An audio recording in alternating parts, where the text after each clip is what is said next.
बिस्मिल्लाहिर्रहमानिर्रहीम। अस्सलामु अलैकुम वरहमतुल्लाहि वबरकातुहू। सहरी के फ़ायदे। दोस्तों, आज हम सहरी के फ़वाइद के बारे में बात करेंगे कि सहरी खाने के क्या फ़ायदे हैं और सहरी खाने से हमें क्या मेडिकल बेनिफिट्स, हमारे जिस्म को इससे क्या फ़वाइद हासिल होते हैं, इसी पर आज हम बात करते हैं। हज़रत अनस रज़ी अल्लाह ताला अन्हो से रिवायत है कि नबी पाक सल्लल्लाहु अलैहि वसल्लम ने इरशाद फरमाया, सहरी खाया करो, सहरी खाने में बरकत है। अब आम दिनों में नबी पाक सल्लम का एक और अरशाद है कि जब भी आप खाना खाएं तो आप खाना खाते हुए अगर आपसे कोई दाना गिर जाए तो वो दाना उठा के साफ करके खा लिया करें, क्योंकि अल्लाह पाक ही बेहतर जानता है कि किस दाने में बरकत है। अब आम दिनों में इससे ये वाज़े हुआ कि किसी एक दाने या किसी एक लुक़मे या किसी एक हिस्से में बरकत है,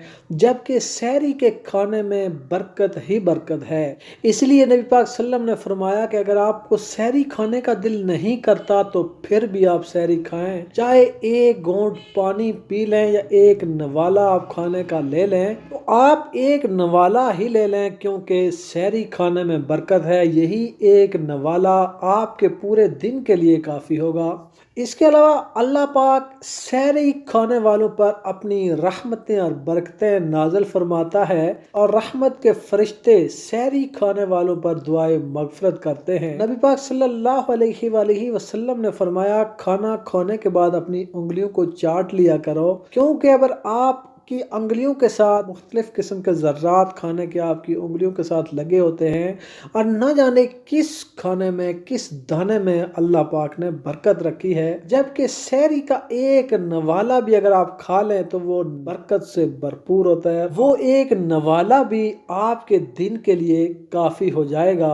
और यहूद में और मुसलमानों में फ़र्क भी सहरी ही है। यहूद भी रोज़ा रखते हैं लेकिन वो सहरी नहीं खाते, तो मुसलमानों और यहूदियों में सहरी एक फ़र्क करने वाली चीज़ है। इसके अलावा सहरी खाना हमारे जिस्म के लिए बहुत ही फ़ायदेमंद है। इससे हमारा जिस्म और हमारे जिस्मानी अज़ा कवी होते हैं। अल्लाह पाक का एक कायनात का एक सिस्टम है, एक निज़ाम है। हमारा निज़ाम सूरज की रोशनी से मुंसलिक है, क्योंकि अगर आप रात को खाना खाएं तो आप देखेंगे कि आपका निज़ाम बहुत ही स्लो, आहिस्ता आहिस्ता काम करता है, जबकि अगर आप दिन की रोशनी में आप देखें तो आपका निज़ाम डाइजेस्टिव सिस्टम बहुत ही तेज हो जाता है। तो इसकी वजह सूरज की शुआएं, सूरज की रोशनी है। अल्लाह पाक ने सूरज की इस रोशनी के अंदर मुख्तलिफ शुआएं रखी हैं, ताबकारी शुआएं, इंफ्रा रेड रेज, ऐसी हजारों किस्म की ऐसी शुआएं हैं जिनमें से बाज को हम जानते हैं और बाज को जानते भी नहीं हैं। तो सूरज की ये शुआएं अपना अंदाज तब्दील करती रहती हैं। इंसान की जिस्म की ज़रूरत के लिहाज से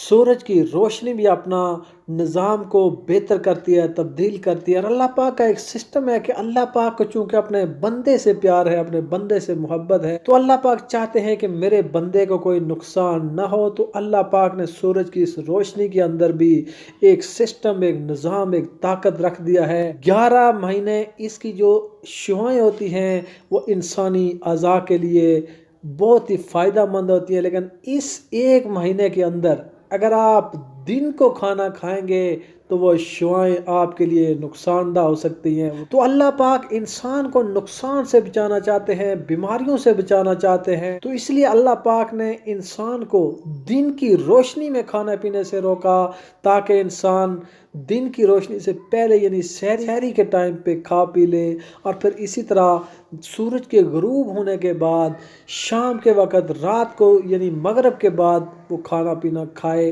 तो उसके लिए ये बहुत ही फ़ायदेमंद है। इस लिहाज से सहरी और अफ्तारी के बेहद फ़वाइद हैं। और ये एक महीना एक मखसूस अय्याम है, मखसूस दिन है, और ये सूरज की रोशनी के हिसाब से अल्लाह पाक ने इस महीने को इंसान को दिया है कि इंसान इस महीने में इस तरीके से खाए पिए तो इंसान के जिस्म बहुत ही ताकतवर और सेहतमंद होगा, इंसान का मैदा कवी होगा, इंसान का जिगर बेहतर होगा, और इंसान का जो निज़ाम है वो बहुत ही बेहतर काम करेगा। और तमाम उसका सिस्टम जो है अल्लाह पाक ने उसका एक जो निज़ाम रखा है اس کے لحاظ سے اس میں بہت زیادہ بہتری آ جائے گی۔ تو اس لحاظ سے سحری کھانے کے بہت زیادہ فوائد ہیں۔ سحری کھانے کا خصوصی اہتمام کرنا چاہیے۔ نبی پاک صلی اللہ علیہ وآلہ وسلم بھی سحری کھانے کا خصوصی اہتمام فرماتے تھے۔ اللہ پاک دین کو سمجھنے اور اس پر عمل کرنے کی توفیق عطا فرمائے۔